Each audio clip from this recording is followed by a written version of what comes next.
Welcome back. I'm Kelsey Fabian. It is Fitness Friday here on WBKB Early Morning, and Amanda Freeland joins me from the Bay Athletic Club. Good morning, Amanda. Good morning. Now, you brought a pretty appropriate topic today. Back to school is right around the corner, and you wanted to talk about the fitness and wellness of kids, correct? Yes. All right, so tell me a little bit about this topic. Why is it near and dear to your heart? Well, I wanted to talk about this today because I've heard some pretty scary statistics lately. The first one is that in the past 20 years, childhood obesity has doubled, which is just an outstanding statistic. And then I read in an article recently that this is the first generation of school-age children that may not outlive their own parents because of inactivity and the conveniences of technology. That's a very scary fact, the last one. Yes. And now you're a school teacher in the area, so do you see this every day? I do. And you know, to put a positive note to it, what I really see most in the classrooms that for other parents might help them keep their kids active. The kids that are most active at home and in the community are the kids at school that tend to be the leaders and who are most successful at school. So the kids who are in soccer, the kids who are in hockey, the kids who talk about going on bike rides with their families, those kids tend to be the natural leaders. They'll stand up, they'll answer questions, they'll take the leadership roles. They seem more aware, more awake, more happy during the school day. Those kids that are most active outside of school tend to be most active in school. So being healthy and well when they're young has a different benefit than just health. It's making them be a leader in the classroom. That's correct. Absolutely. So more confident. Yes. Confidence is huge. So moving on from that, it is near and dear to my heart, this topic, and quite sad when you do see children in the classroom who are overweight and to the point where they're so uncomfortable with themselves that they cannot sit crisscross applesauce on the carpet.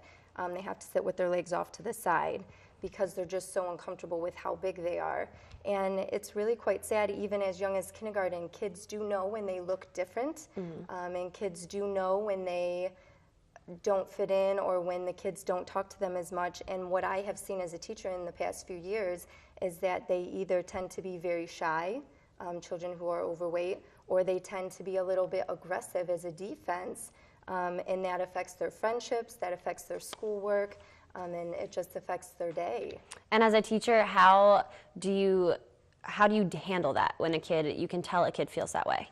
Well, in school there are lots of things we do to stay active and to try to stay fit, and just some things for parents that they can do at home also. We learn how to count with using fitness. So at the athletic club, I'm a turbo kick instructor, and I bring that to the classroom. When we count by tens, when we learn how to count by fives or count by twos, we might do jumping jacks, or we might do skiing, or we might do punches, just different moves from turbo to stay active. And that's something parents can do at home, working with their kids to teach fitness and wellness, and it's also learning. So do you think it has a lot to do with the parents when it comes to a kid being that young and being overweight? Absolutely. So just another thing I see at school all the time is a snack choice.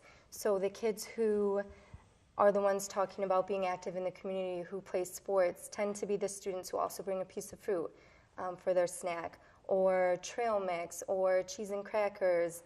And it's just unfortunate that the kids who do tend to be overweight or are the kids who might bring cookies or a bag of chips. And that makes such a big difference throughout their day. That's the only snack they're getting.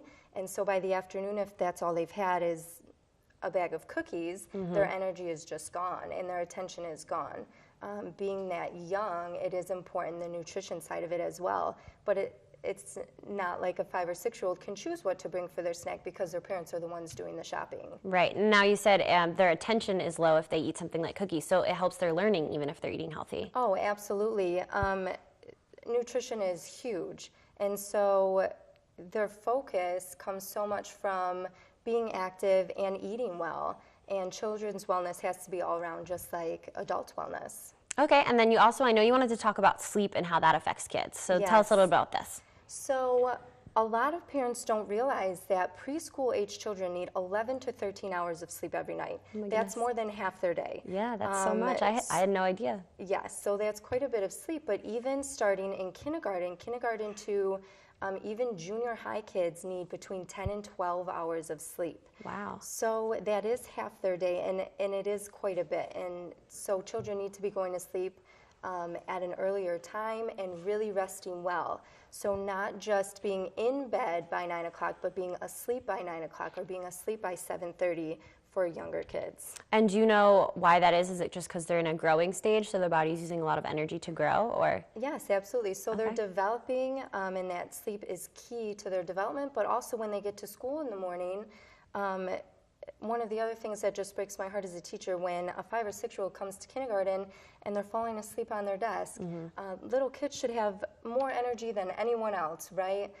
So when they're at school falling asleep, you know they're not getting enough sleep. Or in the afternoon after lunch and recess and they come back and they're tired, or their head's drifting off to the side, that just shows you that they do need that sleep, and it is very important for their focus and attention, being able to get their work done. And once again, that's not something they always can choose on their own. That's something the parents have to do. They have to take charge and say, okay, it's time for bed. You need your sleep. Okay, well, thank you, Amanda. Thank you so much for being here.